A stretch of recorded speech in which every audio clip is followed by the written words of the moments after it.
Hello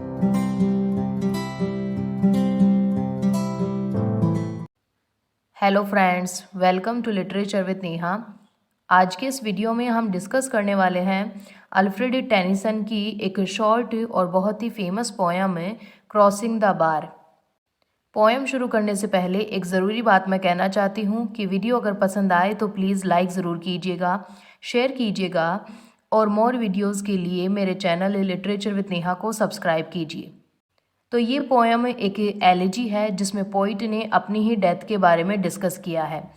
ये poem poet ने अपनी डेथ के कुछ साल पहले ही लिखी थी, जब वो बहुत ज़्यादा बीमार थे और डेथ के लिए मेडिटेशन कर रहे थे। जब पोइट ने ये पोयम लिखी थी तो उनका रिलीजियस फेथ बहुत ही ज़्यादा बढ़ गया था। वो बिलीव करने लगे थे कि डेथ के बाद वो अपने मेकर से मतलब गॉड से फेस टू फेस मिलेंगे। और इस पोयम में पोइट ने सैंड बार पर चलने से अपनी डेथ को कंपेयर किया है।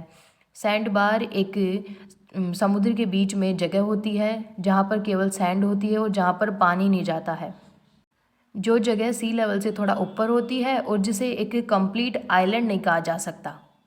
तो ऐसे ही सैंड बार पर चलने से पोइट ने अपनी डेथ को कंपेयर किया है। और साथ ही पोइट ने इस पोयम में अपनी इच्छा भी बताई है कि मैं चाहता हूँ कि जब मैं इस दुनिया से जाऊँ तो कोई भी विलाप ना करे, कोई भी दुखी ना हो।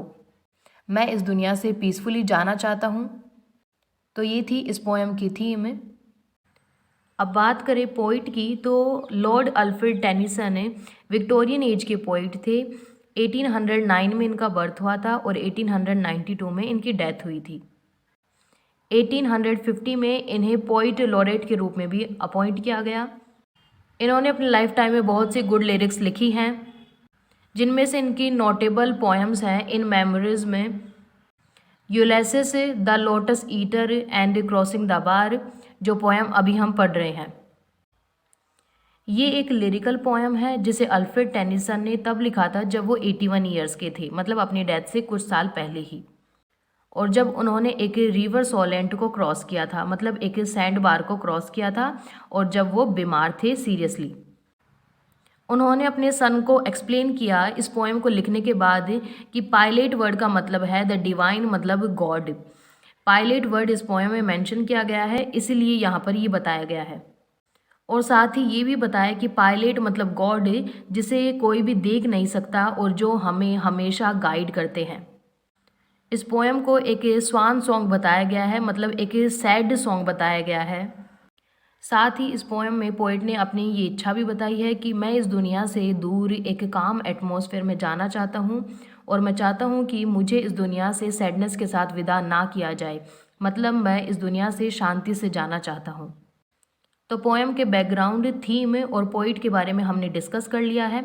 इसी के साथ ही शुरू करते हैं पोएम के टेक्स्ट को। सनसेट एंड इवनिंग स्टार, कि सनसेट का टाइम है मतलब शाम का टाइम है और आसमान में इवनिंग स्टार मुझे दिखाई दे रहा है, मतलब वीनस। वीनस को इवनिंग स्टार कहा जाता है। And one clear call for me, clear call का यहाँ पर मतलब है डेथ कॉल, कि मुझे क्लियरली सुनाई दे रहा है कि मेरी डेथ मुझे बुला रही है। And may there be no morning of the bar when I put out to sea, कि जब मैं इस बार को क्रॉस करके सी में जाऊं तो मैं नहीं चाहता कि ये बार मेरे लिए विलाप करे या रोए। मॉर्निंग का मतलब होता है विलाप करना, रोना। तो कहने का मतलब ये है कि जैसा कि मैंने पोएम की शुरुआत में बताया था कि पोइट ने एक बार पर चलने से अपनी डेथ को कंपेयर किया है। तो यहाँ पर पोइट कहता है कि जब मैं बार को क्रॉस करके सी में जाऊँ, मतलब जब मैं अपनी डेथ पर चला जाऊँ, जब मेरी डेथ हो जाए तो मैं नहीं चाहता कि मेरा कोई भी रिलेटिव या मेरे कोई भी जानने वाले मेरी डेथ पर विलाप करें या रोए, क्योंकि मैं पीसफुली इस दुनिया से जाना चाहता हूँ। But such a tide as moving seems asleep, too full for sound and form, कि मैं चाहता हूँ कि मुझे एक ऐसा टाइड बहा करके ले जाए जो इतना धीरे मूव करे कि देखने में लगे कि वो नींद में है, और जो पानी से और झाग से इतना भरा हो कि मुझे कोई भी आवाज़ सुनाई ना दे। फॉर्म का मतलब होता है झाग। तो बेसिकली यहाँ पर पोइट कहना चाहता है कि मुझे एक पीसफुल डेथ चाहिए, पेनफुल डेथ मुझे नहीं चाहिए। When that which drew from out the boundless deep turns again home, कि मैं चाहता हूँ कि वो टाइड मुझे मेरे जीवन की अनंत गहराइयों से बाहर निकाले और मुझे फिर से अपने घर पर पहुँचा दे। यहाँ पर घर का मतलब है गॉड का घर, मतलब यहाँ पर पोइट आफ्टर लाइफ की बात कर रहा है। और बाउंडलेस डीप का मतलब है जीवन की अनंत गहराइयाँ। Twilight and evening bell and after that the dark. Twilight का मतलब होता है इवनिंग टाइम, कि शाम का समय है और चर्च में शाम की पूजा के वक्त बजने वाली घंटियों की आवाज़ सुनाई दे रही है। और इसके बाद डार्कनेस आ जाएगी, मतलब इसके बाद इवनिंग के बाद रात हो जाएगी। And may there be no sadness of farewell when I embark. कि जब मेरी लाइफ में डार्कनेस आए, मतलब जब मेरी डेथ हो जाए, तो मैं नहीं चाहता कि किसी भी तरह की सैडनेस के साथ मुझे इस दुनिया से विदा किया जाए।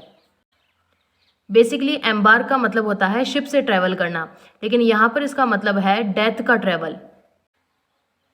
For through from out our bourne of time and place the flood may bear me far. कि मैं चाहता हूँ कि ये फ्लड मुझे टाइम एंड प्लेस की बाउंड्री से बहुत दूर ले जाए। बॉर्न का मतलब है बाउंड्री, कि जब मैं इस बार को क्रॉस कर लूँ, मतलब जब मेरी डेथ हो जाए तो उसके बाद मैं चाहता हूँ कि मैं अपने पायलट से, मतलब गॉड से फेस टू फेस मिलूँ, उन्हें मैं फेस टू फेस देख सकूँ। यहाँ पर पायलट का मतलब है गॉड। तो बेसिकली पोइट चाहता है कि पीसफुली उसकी डेथ हो जाए और डेथ के बाद वो गॉड के पास चला जाए। तो ये थी हमारी आज की पोएम है crossing the bar by Alfred Tennyson. I hope poem आपको समझ में आ गई होगी। वीडियो अगर पसंद आया है तो प्लीज़ लाइक कीजिए और वीडियो को एंड तक देखने के लिए थैंक यू।